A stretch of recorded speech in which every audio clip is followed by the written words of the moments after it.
Once upon a time, in a small village, there lived a beautiful young girl named Cinderella. She lived with her wicked stepmother and two stepsisters who treated her very poorly. Cinderella was always kind and hardworking, despite the mistreatment she endured.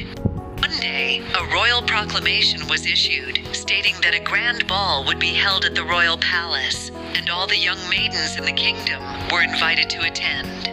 The purpose of the ball was to find a suitable bride for the prince. Cinderella's stepsisters were overjoyed at the news, as they spent days preparing their outfits for the ball, while treating Cinderella as their servant. Cinderella longed to go to the ball, but her stepmother forbade her from attending, claiming she was too simple and could never compete with the other noble ladies. Heartbroken, Cinderella retreated to her room and wept. Suddenly, a gentle voice caught her attention. "Dear Cinderella, why are you crying?" asked an old woman. Cinderella wiped away her tears and looked up to see a fairy godmother standing before her. The fairy godmother had heard Cinderella's prayers and wanted to help her attend the ball. With a wave of her wand, she transformed Cinderella's tattered dress into a beautiful gown made of silk, glimmering with sparkles.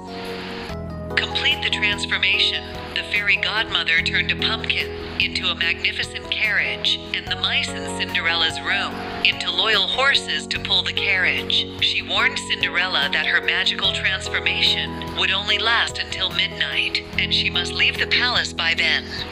Cinderella was overwhelmed with joy as she stepped into the dazzling carriage and made her way to the royal ball. As she entered the palace, all eyes turned to her, captivated by her beauty. Even the prince was mesmerized by her grace and charm.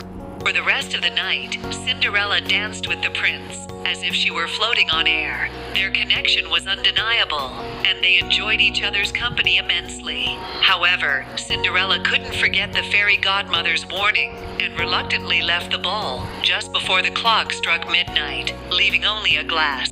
Next morning, the prince realized that he had fallen irrevocably in love with the mysterious young lady from the ball. Determined to find her, he embarked on a quest to the entire kingdom, visiting every home and asking every eligible lady to try on the glass slipper, but no one could fit the tiny, delicate shoe.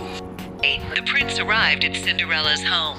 The stepsisters struggled to squeeze their feet into the glass slipper, but it was impossible. Cinderella quietly approached and revealed herself, requesting to try on the shoe. The prince recognized her at once and slipped the shoe on her foot, perfectly fitting her. Overwhelmed with joy, the prince declared that Cinderella was the one he had been searching for. He whisked her away to the palace, and they were married soon after. Cinderella's wicked stepmother and stepsisters were left to realize the error of their ways as they watched Cinderella live her happily ever after.